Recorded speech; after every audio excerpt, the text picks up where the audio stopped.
माजी में जो हुकूमत थी अमेरिका के अंदर, अच्छा अमेरिका क्या हो, दुनिया के किसी मुल्क में भी जो माजी में हुकूमत होती है, आप समझते हैं कि उसकी हुकूमत को नई आने वाली हुकूमत हो भी उसकी अपोजिशन, हो भी उसके मुखालिफ और खुल के उसके खिलाफ काम करती हो, और उसने भी उसके खिलाफ खुल के कार्रवाइयाँ की हो, बेइंतहा कार्रवाइयाँ की हो, जेलों की सुलाखों के पीछे भी बैंका हो, इल्ज़ामात की बौछार भी की हो, इलेक्शन कैंपेन के दौरान उस पर हमला भी हुआ हो, तो उस हुकूमत के असरात जो होंगे, या वो हुकूमत जाती दफ़ा जो उसकी पॉलिसियाँ होंगी जिसके खिलाफ वोट लिया है ट्रंप ने, किस तरह असर नहीं पड़ेगा? बेइंतहा असर पड़ेगा। एक सुपर पावर, मकरूज तरीन पावर बनी हुई है, एक सुपर पावर जिसको बहुत से ममालिक में मकबूलियत हासिल होती थी, वहाँ पर उसे साबका हुकूमत की वजह से नफरत का सामना करना पड़ रहा है। एक सुपर पावर जिसके मतलब कहा जाता था हमारे मुल्क के अंदर हमारे मौजूदा वजीर दिफा है ना ख्वाजा साहब जी, कहते थे हम वेंटिलेटर पे हैं और हमें ऑक्सीजन जो है वो अमेरिका देता है। तो फिर आप कैसे समझ, एक तो वहाँ पर तब्दीली के साथ साथ पूरे खित्ते में तब्दीली आएगी। दुनिया के 4 ऐसे ममालिक हैं जहाँ पर जिसकी तब्दीली जो है ना वो बड़ा असर रखती है। अमेरिका के अंदर इक़्तिदार की तब्दीली, चाइना के अंदर इक़्तिदार की तब्दीली, रशिया के अंदर इक़्तिदार की तब्दीली और सऊदी अरब। ये दुनिया के 4 ऐसे ममालिक हैं जिनके मतलब आप ज़हन में रखिएगा कि बहुत से ममालिक में आने वाले वक्त में असर पड़ता है। सऊदी अरब बहुत से ममालिक की मदद करता है, आने वाला हुक्मरान करेगा या नहीं करेगा वो देखना होता है। अमेरिका जो है वो अपना सल्लुत कायम रखना चाहता है ना, कि उसकी लॉबी कितनी मजबूत है, किस किस जगह पर उनके लोग हैं, किस किस तरीके से हैं, ये सारा कुछ वो भी करना चाहता है। अब इस सारे हालात में, इन सारे सिनेरियो में आप ज़ेन नशीन एक बात को कर लें कि बहुत बड़ा फ़र्क पड़ेगा। अब यहाँ से अंदाज़ा लगा लें, आपने कहा कि बहुत से ममालिक से लोग आए, बहुत से ममालिक से बड़े बड़े अहम वफूद वहां पे गए। आपके वजीर आज़म गए? नहीं। नायब वजीर आज़म गए? नहीं। सदर पाकिस्तान गए? नहीं। नहीं गए ना। सदर पाकिस्तान के साहबजादे साहब, मैं सदर साहब की बात कर रहा हूँ जिनके पास होते। सिर्फ मोहसिन नकवी साहब गए हैं हुकूमत में से, इनके अलावा तो कोई नहीं गया। तो फिर आप ये समझें कि इस पर असर नहीं पड़ेगा। अगले जो 72 घंटे हैं ना यासर साहब, जिसमें 2-3 चीज़ें आपको बिल्कुल वाजे कर देंगी फ़र्क पड़ेगा या नहीं पड़ेगा, आने वाले दिनों में कौन कहाँ खड़ा होगा कौन नहीं होगा। वो चीज़ें होंगी कि पाकिस्तान में तैनाती किसकी हो रही है, इस खित्ते के अंदर पाकिस्तान, अफ़गानिस्तान और दीगर अमलात पे किसको अहमियत दी जा रही है। आने वाले दिनों में कौन होगा जिसे ज़िम्मेदारी कोई ख़ास दी जाएगी 4, 5, 6 ममालिक के हवाले से। फिर उसके बाद आपको नज़र आ जाएगा कि आपकी हुकूमत, आपकी अपोजिशन या साबका हुकूमत की पॉलिसियाँ वो तसलसल से कायम रहती हैं या नहीं रहती। मेरे पास जो इतला है कि डोनाल्ड ट्रंप और उनकी वो जो अमेरिकन एस्टेब्लिशमेंट है ना, वो एक पेज पे हो गए हैं। हो गए? वो एक पेज पे हो गए। लड़ने तो वो डीप स्टेट से आए थे। जी जी, मैंने कहा लड़ने तो वो डीप स्टेट से आए थे। बिल्कुल आए थे। मैं कह रहा हूँ कि मेरी इत्तला के मुताबिक ये जो आपको एकदम एक सुलहनामा नजर आया ना, जो आपको इसराइल और गजा में जो जंग बंदी नजर आई है, उन सारी चीज़ों के पीछे जो चीज़ें काम कर रही थी वो मुश्तरका तौर पे काम कर रही थी।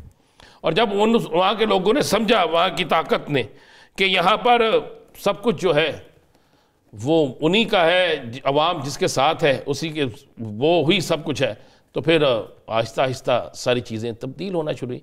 या सर एक बात तो ज़हन नशीन कीजिए कि ना, आपको उस दिन समझ आ जानी चाहिए थी जिस दिन डोनाल्ड ट्रंप का एक फ़ैसला था जिस पर बहुत से लोग कह रहे थे कि जेल चले जाएंगे, तो उस दिन उस फैसले में जो चीज़ें आई थी तो उससे कुछ नहीं बहुत कुछ क्लियर होना शुरू हो गया था कि अब मामलात किसी और तरफ जा रहे हैं।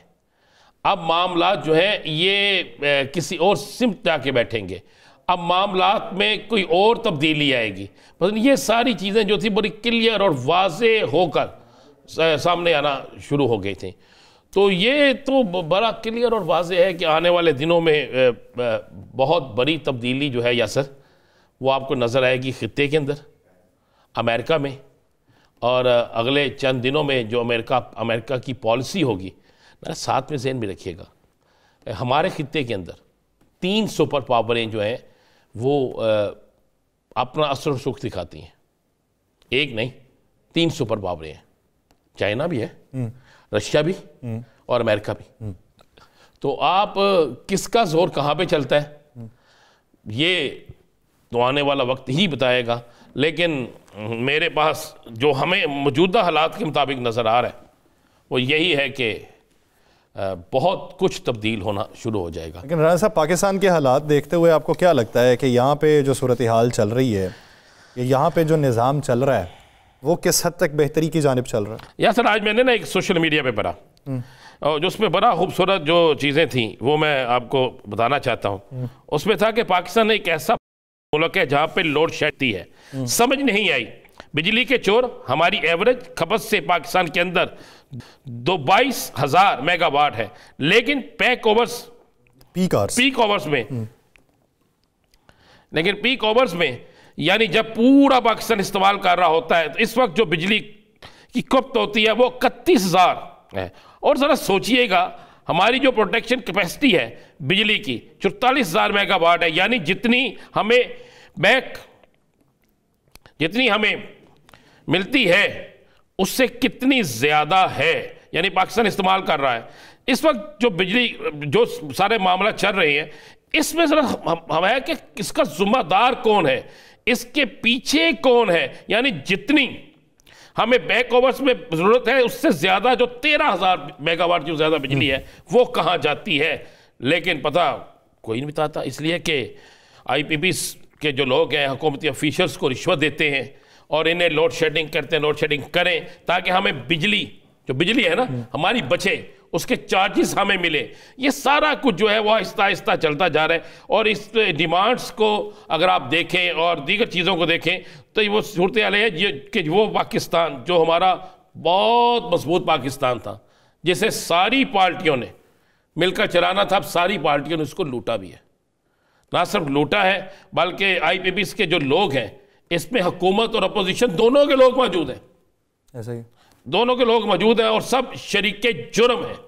और जब सब शरीके जुर्म हैं तो फिर ये पैसा आपसे या मुझसे नहीं, इन तमाम शरीके जुर्म अफराद से निकलवाना चाहिए। यानी एवरेज जो खपत है हमारी वो और पीक आवर्स को अगर देखा जाए तो वो इन दोनों को अगर मिला भी लिया जाए तो प्रोडक्शन जो हमारी है वो इससे कहीं ज्यादा है, 13,000 मेगावाट ज्यादा। वो कहाँ जाती है? और आप देख लें इधर एक हफ्ते में पूरा दिन बिजली बंद होती है मेंटेनेंस के नाम के ऊपर। आज का दिन ले लें, मेरे ख्याल आपकी तरफ भी बिजली गई होगी। हमारी तरफ नहीं, हमारी तरफ 2 दिन पहले गई हुई थी बस।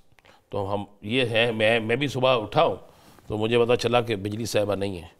अब उन साहिबा कहते हैं ना उन्हें, इसलिए कि जब बिल आता है, यानी ये एक टेक्निकल पॉइंट है कि वो जो कैपेसिटी पेमेंट्स लेते हैं, यानी एक जो IPP है उसकी कैपेसिटी अगर है 1,000 मेगावाट और उसकी खपत जो है वो 500 मेगावाट है, तो वो पैसे 1,000 मेगावाट के ही लेगा कि मेरी तो कैपेसिटी इतनी है, आपने कम ली है। आपने कम ली है, पैसे भी उतने लेगा। दूसरी बात यह है कि फिर हम लोड शेडिंग किस चीज़ की कर रहे हैं? जब हमें बिजली की खपत जो है जितनी हमें टोटल बिजली चाहिए, हम उससे 13,000 मेगावाट ज्यादा बिजली पैदा कर रहे हैं, जो हम रकम अदा कर रहे हैं, जो आपकी मेरी और इस कौम की गर्दन पे छुरी फिर रही है, जो हमसे निकलवाए जा रहे हैं पैसे। उसके बावजूद 13,000 मेगावाट बिजली जो ज्यादा है वो किस तरह लोड शेडिंग में आ रही है? वो 13,000 मेगावाट के आप IPPs बंद कर दें, कम से कम IPPs बंद कर दें। मतलब अच्छा, IPPs में है कौन? अपोजिशन, हुकूमत, सियासी जमातें, बड़े बिजनेसमैन, इनके लोग लूटमार करते हैं, इनके लोग पैसा खाते हैं, इनके लोग सारा कुछ करते हैं, इनके लोग। बिल भरता है आम आदमी, पैसे देने पड़ते हैं आम आदमी को। अब ये कहते हैं कि हमने इतने पैसे बिजली सस्ती कर दी, इतने पैसे बिजली सस्ती कर दी। जरा बिल तो ला कर देखो, बिल कितना है? अगर बिजली सस्ती किसी को मिलती है तो इस मुल्क के हुक्मरान को मिलती है, इस मुल्क के वजीर को मिलती है, इस मुल्क के अमीर को मिलती है, इस मुल्क के अंदर सरकारी अफसर को मिलती है, इस मुल्क के अंदर बिजली के महकमे में काम करने वाले को मिलती है। अगर बिल कोई बढ़ता है तो यासर साहब आप बढ़ते हैं, मैं बढ़ता हूं, यहां पर मुलाजम बढ़ता है, इस पाकिस्तान की 99.9% जो लोग हैं वो बिल बढ़ते हैं। अब इस करप्शन को, ये करप्शन आज से तो नहीं हो रही। अगर ये गलत है तो आइए टीवी पे आके साबित करेंगे गलत है, साबित करें गलत है। और अगर ये दुरुस्त है तो ये पैसा किसके पास गया, इस पैसे का वाली वारिस कौन बना? पैसा आईपीपीस के पास गया नहीं, आईपीपीस को दिया किसने? हुकूमत ने। हुकूमत ने दिया ना। उन आईपीपीस में हुकूमत और होता क्या है? जितनी आपकी बड़ी पार्टियां हैं वो जनाब इन्वेस्टर है आपके इलेक्शन में, इलेक्शन के दौरान इन्वेस्टर है, मुख्तलिफ सियासी जमातों पे इन्वेस्ट करती है।